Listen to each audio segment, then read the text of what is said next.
दोस्तों, कलयुग को बीते कुछ हजार साल ही बीते हैं और अधर्म ने चारों तरफ अपने पांव पसार चुका है। दोस्तों, ऐसा कहते हैं कि कलयुग के आने से पहले ही युधिष्ठिर को आभास हो गया था कि आने वाले समय में क्या होने वाला है। दोस्तों, पांडवों का अज्ञातवास समाप्त होने में कुछ समय शेष रह गया था। पांचों पांडव एवं द्रौपदी जंगल में छुपने का स्थान ढूंढ रहे थे। उधर शनिदेव की आकाश मंडल से पांडवों पर नजर पड़ी। शनिदेव के मन विचार आया कि इन 5 में बुद्धिमान कौन है, परीक्षा ली जाए। शनिदेव ने एक माया का महल बनाया। कई योजन दूरी में उस महल के 4 कोने थे, पूरब, पश्चिम, उत्तर, दक्षिण। अचानक भीम की नजर महल पर पड़ी और वो आकर्षित हो गया। भीम युधिष्ठिर से बोला, भैया मुझे महल देखना है। भाई ने कहा, जाओ।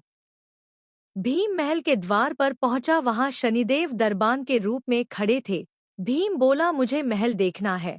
शनिदेव ने कहा, महल की कुछ शर्त है। एक शर्त, महल में 4 कोने हैं, आप एक ही कोना देख सकते। 2 शर्त, महल में जो देखोगे उसकी सार सहित व्याख्या करोगे। 3 शर्त, अगर व्याख्या नहीं कर सके तो कैद कर लिए जाओ। भीम ने कहा, मैं स्वीकार करता हूँ, ऐसा ही होगा। और वह महल के पूर्व छोर की ओर गया। वहां जाकर उसने अद्भुत पशु पक्षी और फूलों एवं फलों से लदे वृक्षों का नजारा देखा। आगे जाकर देखता है कि 3 कुएं हैं, अगल-गल में छोटे कुएं और बीच में एक बड़ा कुआं। बीच वाला बड़े कुएं में पानी का उफान आता है और दोनों छोटे खाली कुओं को पानी से भर देता है। फिर कुछ देर बाद दोनों छोटे कुओं में उफान आता है तो खाली पड़े बड़े कुएं का पानी आधा रह जाता है। इस क्रिया को भीम कई बार देखता है पर समझ नहीं पाता और लौटकर दरबान के पास आता है। दरबान, क्या देखा आपने? भीम महाशय, मैंने पेड़ पौधे पशु पक्षी देखा, वो मैंने पहले कभी नहीं देखा था, जो अजीब थे। एक बात समझ में नहीं आई, छोटे कुएं पानी से भर जाते हैं, बड़ा क्यों नहीं भर पाता, ये समझ में नहीं आया। दरबान बोला, आप शर्त के अनुसार बंदी हो गए हैं और बंदी घर में बैठा दिया। अर्जुन आया, बोला, मुझे महल देखना है। दरबान ने शर्त बता दी और अर्जुन पश्चिम वाले छोर की तरफ चला गया। आगे जाकर अर्जुन क्या देखता है?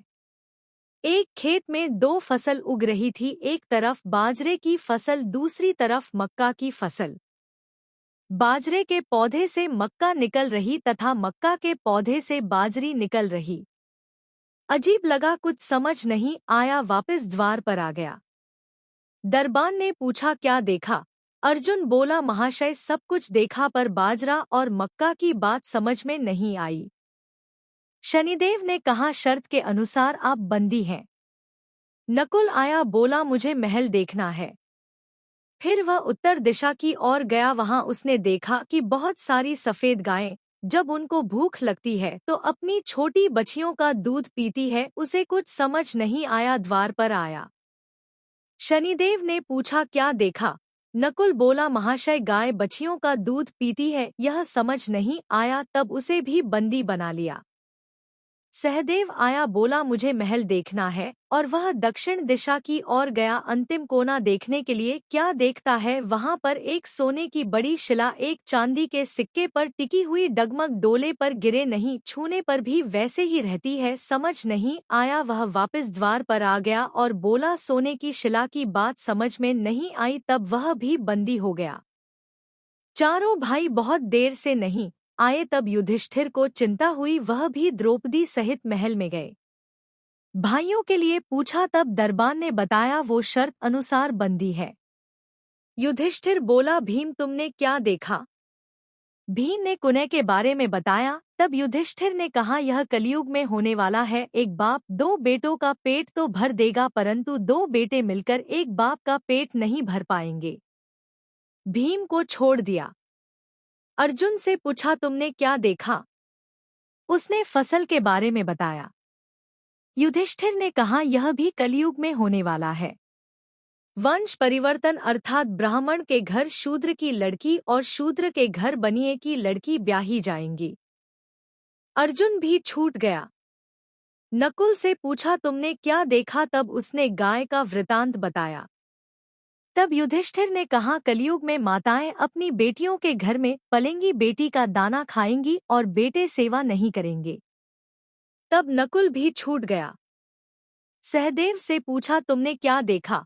उसने सोने की शिला का वृतांत बताया। तब युधिष्ठिर बोले, कलयुग में पाप धर्म को दबाता रहेगा, परंतु धर्म फिर भी जिंदा रहेगा, खत्म नहीं होगा। उम्मीद करते हैं आप सभी को वीडियो बहुत पसंद आया होगा, तो शेयर करना बिल्कुल मत भूलिएगा, लाइक और सब्सक्राइब जरूर करना।